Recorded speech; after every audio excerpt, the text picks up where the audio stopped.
The massive crystal towers of the Galactic Council stretched toward 3 burning suns, casting rainbow light across the diplomatic chamber. Ambassador Lee Hyun stood at the human delegation table, his dark blue ceremonial robes feeling heavier than usual. Around him, creatures from across the galaxy filled the circular hall in perfect order. The luminari floated like living starlight near the center podiums. Their bodies shimmered and pulsed with inner fire, never quite solid, always moving like captured aurora. Beside them sat the granite folk, massive beings carved from living stone, who had not moved in 3 hours. Their deep, rumbling voices echoed, when they spoke, making the floor vibrate. High Counselor Vethmar raised all 4 of his arms for silence. His species, the Althari, resembled giant praying mantises crossed with ancient scholars. His compound eyes reflected the chamber's light as he spoke in the universal tongue. Brothers and sisters of the stars, Vethmar began, his voice carrying, across the hall without amplification. Today we make history. Today we end the age of war forever. The golden treaty tablet floated in the center of the chamber, covered in symbols from dozens of languages. Its surface gleamed with bioreactive metal that would bind each species to their promise. The Eternal Peace Accords had taken 50 years to write and represented the hopes of every civilized world. War has brought nothing but suffering, continued Vethmar. The Great Burning 3 centuries ago destroyed 12 star systems. The Crimson Tide Wars left entire worlds as graveyards, no more. We choose a better path. One by one, the species approached the treaty. The aquatic Cathari rolled forward in their water-filled mobility tanks, pressing their flipper hands against the golden surface. The insectoid hive speakers touched it with their antennae, their collective consciousness approving in unison. The plant-like Verdani extended root fingers that glowed green as they made contact. Each touch left a unique biosignature, a genetic promise that bound not just the individual, but their entire species to peace. The treaty would become part of their genetic memory, passed down through generations as an unbreakable vow. Hyun watched it all with growing unease. These beings had evolved beyond violence, he realized. The Luminari were pure energy, beyond physical harm. The granite folk were patient as mountains, thinking in geological time. The aquatic Cathari lived in harmony with their ocean worlds, sharing resources freely. But humans were different. Humanity had climbed from the mud through endless wars. They had fought against nature, against each other, against impossible odds. Violence was not just their history, it was their nature. Earth Delegation, called Vethmar. You are our newest members, but we welcome you with open hearts. Please, seal your promise to eternal peace. Hyun walked slowly to the center of the chamber. Every eye, sensor, and consciousness focused on him. The treaty felt warm under his palm, almost alive. He thought of Earth's blood-soaked history, the world wars that had claimed millions, the colonial conflicts that had raged across continents, the civil wars that had torn nations apart. But he also thought of what humanity had gained from those conflicts. Courage forged in battle, unity born from shared struggle, the strength to stand against impossible odds, the willingness to sacrifice everything for freedom. Earth agrees to the Eternal Peace Accords, Hyun said, his voice steady despite his doubts. His palm pressed against the golden surface, and he felt the bioreactive metal read his genetic signature. The treaty glowed briefly, accepting humanity into the galactic community. The chamber erupted in celebration. 47 species sang, hummed, clicked, and vibrated their joy. The luminaries' light dance painted the walls with color. The granite, folk's deep bass rumble shook dust from the ancient ceiling. The Cathari sprayed water in perfect arcs from their tanks. Only Hyun noticed the slight tremor in his hand as he walked back to his seat. Only he felt the weight of what humanity had just promised. The transmission reached Earth 12 hours later. General Park Soo sat in his office at Global Defense Command, watching Hyun's speech on the main screen. His weathered face showed no emotion, but his hands were clenched into fists. Diplomats, he muttered to his aide, Captain Kim Bo, who stood at attention beside his desk.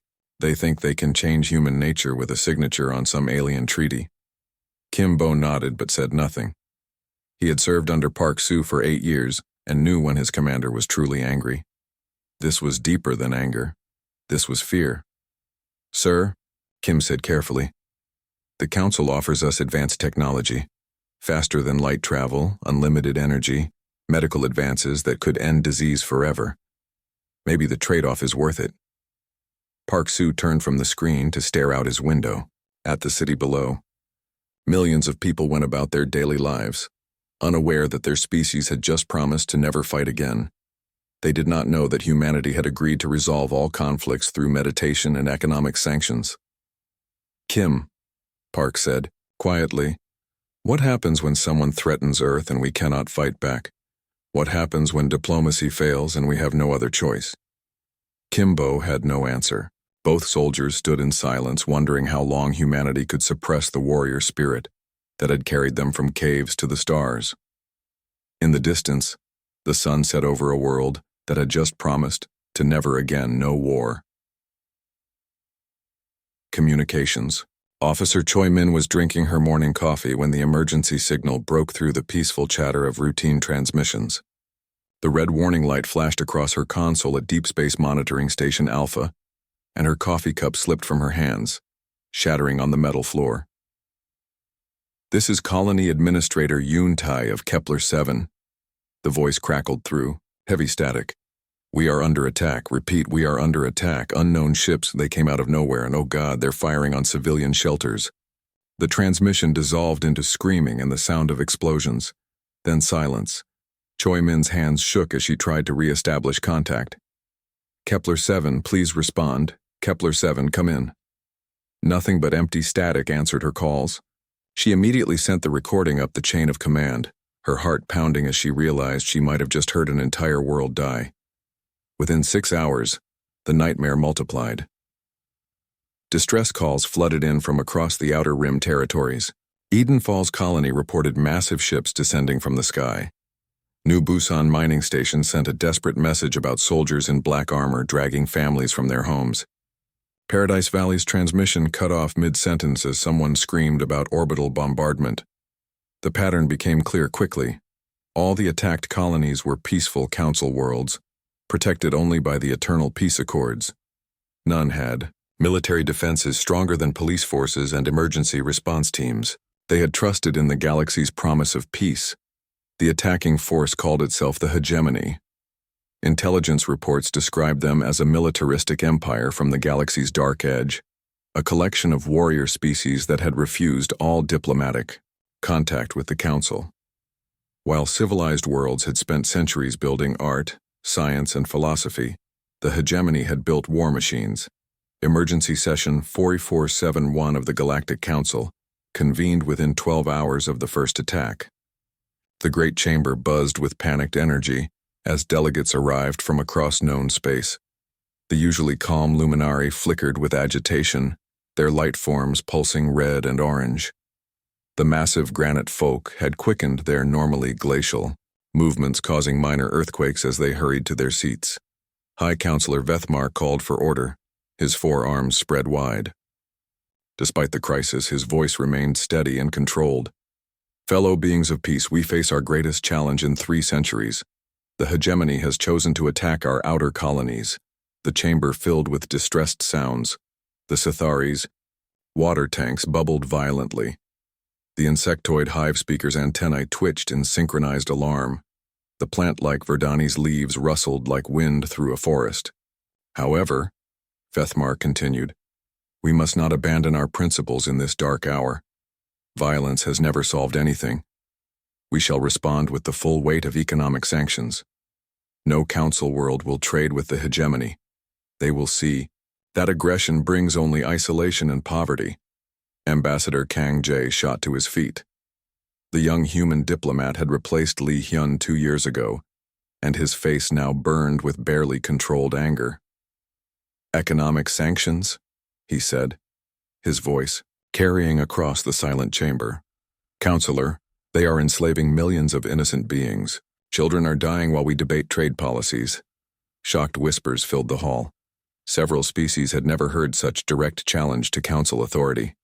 The Altarian delegates' tentacles writhed in visible distress, as if someone had suggested burning down a library. "Ambassador Kang," said the Luminari representative, her light form pulsing with concern. "Surely you are not suggesting we respond with violence. That would make us no better than them." "We need immediate military intervention," Kang continued, ignoring the growing murmurs of disapproval. "Every moment we waste in discussion, more innocent people suffer." The chamber erupted. Some species supported stronger action, but most recoiled in horror at the mention of military force. The Verdani delegates' leaves turned brown with shock. The granite folk rumbled ominously, their deep voices expressing centuries of accumulated wisdom about the futility of war. "Violence begets violence, young human," declared the eldest Altarian delegate, his ancient tentacles trembling with emotion. "We must show them a better way. Peace has worked for 300 years, it will work now." Days crawled by with agonizing slowness. The council announced the sanctions with great ceremony, sending formal declarations to the hegemony leadership. Trade routes were officially closed. Economic partnerships were suspended. Diplomatic protests were filed through proper channels. Meanwhile, more colonies fell silent every day. Then came the transmission that changed everything. New Sol Colony had been humanity's proudest achievement in space, a thriving world of 2 million people who had built beautiful cities and peaceful farms among alien trees. The final message from New Sol arrived during another council debate about increasing diplomatic pressure. The video showed the colony's main square, where hegemony soldiers in black armor had forced hundreds of civilians to kneel in neat rows. The camera captured everything in horrible detail as the soldiers moved systematically through the crowd, executing men, women, and children without mercy. Some victims tried to run. Others begged for their lives. The soldiers showed no emotion as they worked. Worst of all was the hegemony commander, who noticed the recording device. He was a reptilian creature with dead black eyes and rows of sharp teeth. He looked directly into the camera and smiled as screams filled the air behind him. Then he laughed, a sound like breaking glass, before the transmission ended. On Earth, Defense Minister Oh Sun watched the broadcast in his secure office, deep beneath Geneva. Tears streamed down his weathered face as he saw an entire civilization murdered for the entertainment of monsters. Beside him, Admiral Ryu Ha stood frozen, his hands clenched into fists so tight his knuckles had turned white. The recording played again automatically, and Oh Sun watched children calling for their parents who would never answer. He saw the commanders, laughing face mocking the council's weakness and humanity's helplessness. "Enough," Oh whispered, but his voice carried the weight of an entire species' rage. The great council chamber had witnessed many historic moments over the centuries, but never had the air felt so thick with tension. Every seat was filled as representatives. From 47 species waited in uncomfortable silence. The massive crystal dome overhead seemed to press down on them all, and even the normally chattering hive speakers sat in complete stillness. Ambassador Kang Jae stood at the human delegation podium, his hands resting on the ancient speaking stone. The usual diplomatic smile that had charmed council members for 2 years was gone, replaced by an expression of cold steel. His dark eyes swept across the chamber, meeting the gaze of every delegate who dared to look at him. Behind the human delegation, something had changed since the last session. The colorful flags of the outer rim colonies that usually flew proudly from the gallery walls now hung at half-mast. Kepler-7's blue and silver banner drooped sadly. New Sol's cherry blossom flag barely stirred in the recycled air. Eden, Falls Paradise Valley, New Busan, and a dozen others, all silent witnesses to the council's failure. "Honored councilors," Kang began, his voice carrying clearly across the silent chamber without amplification. "For 3 years, Earth has been a faithful member of this council.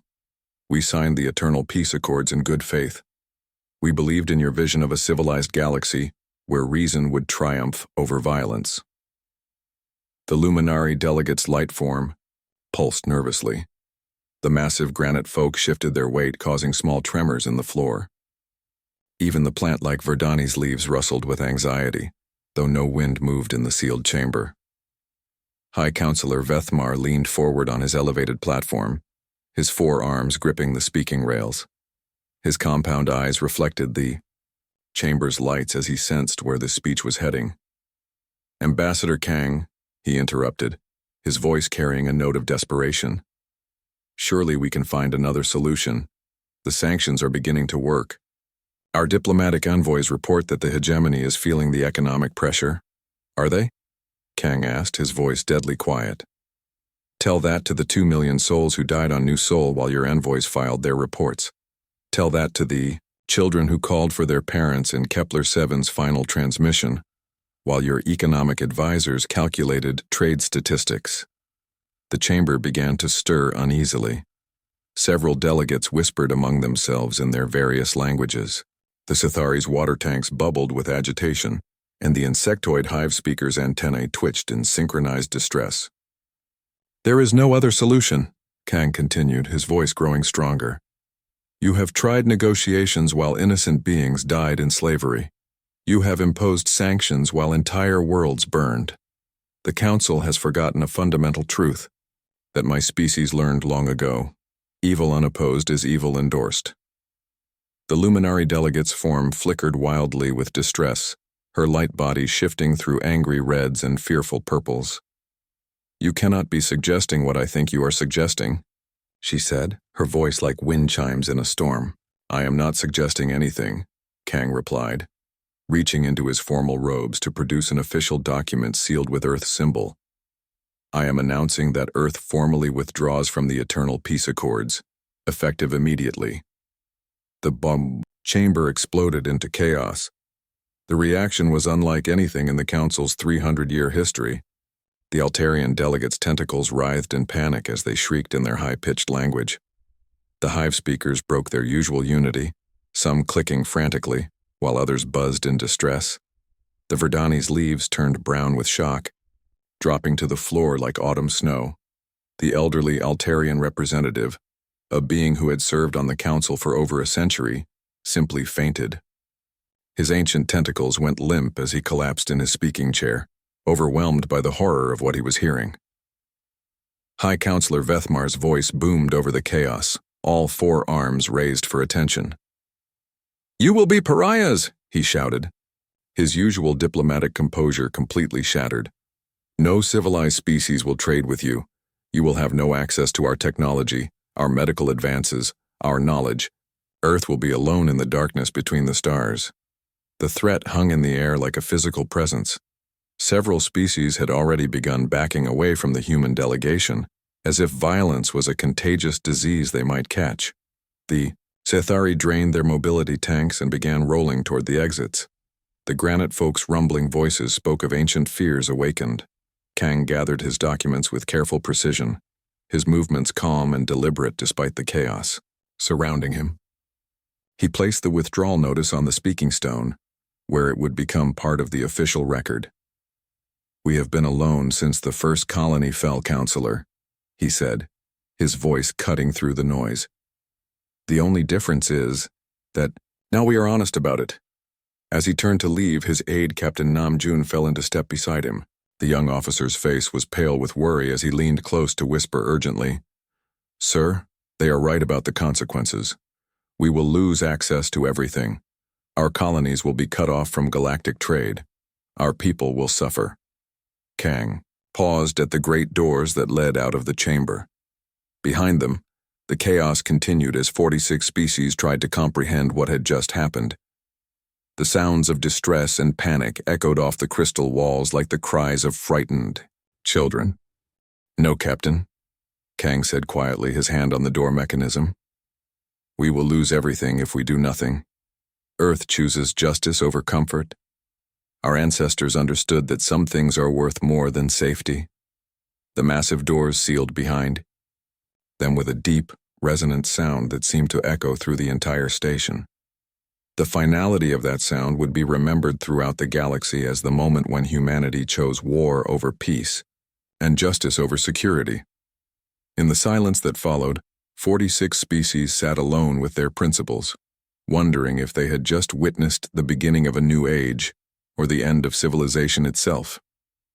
Admiral Ryu Ha stood perfectly still, on the bridge of the Earth battleship Defiance, his hands clasped behind his back as he watched the enemy fortress world of Korth Prime grow larger on the main viewing screen. The massive planet was covered in black metal structures that bristled, with weapons like a steel hedgehog floating in space. For 200 years, no force had ever successfully attacked a hegemony fortress world. Around him, his bridge crew worked with the quiet efficiency that had become legendary throughout human space. Communications officer Li Yian sat at her station, her fingers dancing across control panels as she monitored enemy radio signals. Her earpiece crackled with intercepted hegemony communications, most of them expressing confusion about human tactics. At the tactical station, Officer Park Jun calculated firing solutions with mathematical precision. His screen showed enemy positions, weapon ranges, and optimal attack vectors. Beside him, Commander Songmin operated the sensor array, her instruments reaching out across space to map every enemy ship and defensive platform. "Sir," Songmin reported without looking up from her displays, "I'm reading 47 hegemony vessels in defensive formation around the planet, 3 heavy cruisers, 12 destroyers, and 32 fighter craft. They're arranged in a standard, protective grid." Ryu nodded slowly. The hegemony always used the same tactics because they had always worked. Their enemies were usually peaceful council species who attacked reluctantly and retreated quickly when faced with casualties. The reptilian warriors had never faced an enemy that treated war as a science rather than a necessary evil. The main screen flickered, and suddenly they were looking at the bridge of the hegemony flagship. The enemy commander was a massive reptilian creature with scales like black armor and eyes like chips of obsidian. His mouth was filled with razor-sharp teeth, and scars covered his neck and shoulders. He had probably earned those scars fighting helpless colonists. "Human vessel," the creature hissed, his voice dripping with contempt. "You fly under no council protection now. Your precious peacekeepers have abandoned you. Surrender immediately and we will grant you swift deaths instead of the slow agony we reserve for our slaves." Several bridge officers glanced at their admiral, waiting for his response. Ryu's face remained expressionless, but those who knew him well noticed the slight tightening around his eyes. He had watched the recordings from New Soul Colony. He had seen the children crying for their parents. "This is Admiral Ryu Ha of the Earth Defense Force," he said, his voice calm and conversational. "I am here to collect a debt that your species owes to humanity and to every innocent being you have murdered." The hegemony commander threw back his head and laughed, a sound like breaking glass mixed with grinding metal. "Primitive mammals, we have conquered over 100 worlds. We have enslaved entire species. Your pathetic little planet cannot stand against the might of the hegemony." The reptilian's laughter continued, echoing across the communication channel. Behind him, other hegemony officers joined in, their harsh voices creating a chorus of mockery. They had heard this kind of brave talk before, usually from council species who surrendered after the first exchange of fire. Ryu's expression never changed. He simply nodded to Park Jun at the tactical station. The transmission cut off abruptly as the Defiance's main guns fired. The massive energy beams crossed the space between the fleets in less than a second, striking the hegemony flagship before its commander could stop laughing. The enemy vessel's shields flared and died, and then the ship itself exploded in a brilliant fireball that lit up the darkness of space. "All ships," Ryu announced calmly into his communication system, "commence liberation operations." What followed was unlike anything the galaxy had ever witnessed. The human fleet moved with a coordination that seemed almost supernatural. Ships that had been widely scattered suddenly converged on specific targets with perfect timing. Small fighter craft slipped through enemy formations like deadly shadows, striking at weapon systems and engines before vanishing again. The hegemony had expected a straightforward battle, the kind they always fought. Instead, they found themselves facing an enemy that had studied war for thousands of years. Human ships used tactics that no peaceful species would ever consider. Some vessels deliberately rammed enemy cruisers, their crews dying to ensure that hegemony ships could never threaten civilians again. On the planet's surface, Captain Kimbo led ground forces that moved through enemy positions like ghosts. His soldiers had trained for urban warfare in the ruins of Earth's ancient battlefields. They knew how to fight in sewers, in bombed-out buildings, and in the twisted metal passages of hegemony bunkers. The reptilian warriors, used to fighting desperate colonists with farming tools, found themselves outmatched by professional soldiers. Colonel Jiang He coordinated orbital bombardments from her command ship, her strikes precise enough to destroy military targets while leaving civilian areas untouched. Every shot was calculated, every target verified.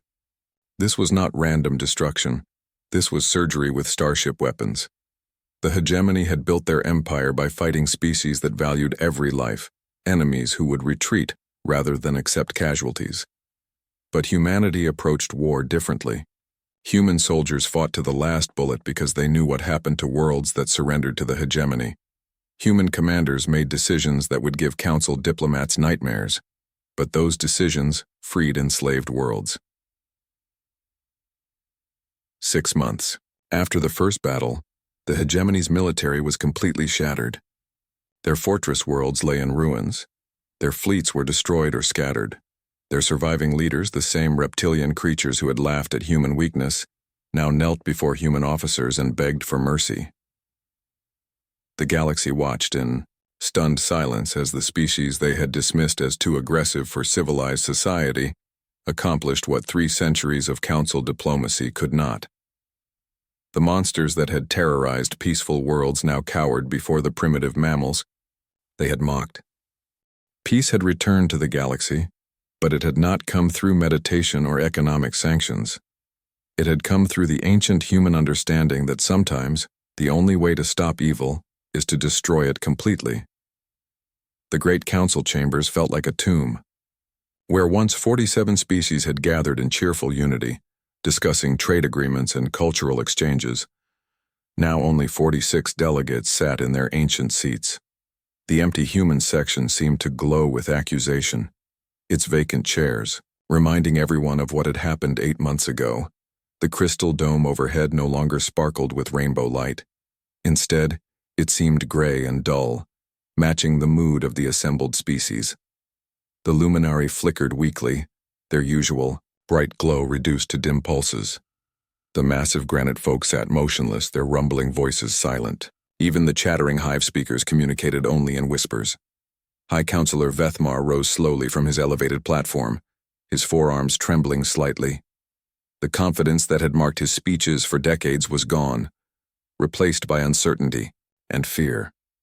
His compound eyes swept across the chamber, meeting the gazes of delegates who had once looked to him for leadership. "Fellow beings," he began, his voice lacking its former power, "we gather today to discuss the human situation. Their recent actions have violated every principle we hold sacred. They have brought war back to our peaceful galaxy." The chamber remained silent, but the tension was thick enough to cut. Several species shifted uncomfortably in their seats. The Verdani delegates' leaves had turned brown with stress, dropping slowly to the floor. The Shithari's water tanks bubbled nervously, their occupants unable to remain still. "We must decide how to respond," Vethmar continued. "The humans have shown themselves to be as violent and dangerous as we feared. Perhaps it was a mistake to ever. They saved us." The interruption came from the public gallery, where survivors from the Outer Rim colonies sat as observers. The voice belonged to Ambassador Keth, a thin humanoid with pale blue skin and large, sad eyes. He represented what remained of the Kepler colony survivors, barely 3,000 people out of the original 50,000. The chamber turned to look at him as he stood slowly, his hands shaking with emotion. "My people were enslaved for 8 months by the hegemony," he said, his voice growing stronger. 8 months of horror that your council did nothing to stop. You sent us words of sympathy while our children were worked to death in their mines. Earth sent warships. More voices began to rise from the gallery. Representatives of the liberated worlds, species that had been written off as lost, now stood to speak. "The humans fought when no one else would," called out a survivor from New Busan. "My daughter is alive today because human soldiers were willing to die for strangers." The council abandoned us, added a delegate from Paradise Valley. You left us to die rather than break your precious peace treaty. Only Earth remembered that we existed. Vethmar raised his hands desperately for silence, but the voices continued. Each survivor told the same story. The council had failed them, and humanity had saved them. The very beings they were supposed to protect were defending the species they had expelled. Violence is still wrong, Vethmar shouted over the growing noise. We cannot simply abandon 3 centuries of progress because, Counselor, the familiar voice cut through the chamber like a blade. Every head turned toward the main entrance where 3 figures stood silhouetted against the bright corridor beyond. Ambassador Kang Jae walked into the chamber with measured steps, flanked by Admiral Ryu Ha and General Park Soo. All 3 wore their formal uniforms, but they carried themselves like conquerors entering a defeated city. The chamber erupted in shocked murmurs. Kang had not been seen since Earth's dramatic withdrawal 8 months ago. Many delegates had assumed he had returned to his homeworld in disgrace. Instead, he looked calm and confident, as if he had never left. You are not welcome here, Vethmar declared, his voice cracking with strain. Earth is no longer a member of this council.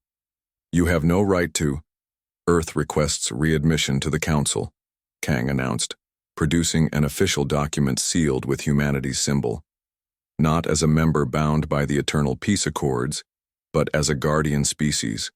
With special responsibilities, the Altarian delegate's tentacles writhed in confusion, turning pale with shock. Guardian species? That classification does not exist in our charter. We have no such. Admiral Ryu stepped forward, his military bearing commanding instant attention from the startled delegates. You do now, Counselor. The galaxy needs both shepherds and sheep. You have proven yourselves to be excellent sheep, content to graze peacefully while wolves devour your flocks. Let us be the shepherds. The blunt words hung in the air like a physical presence.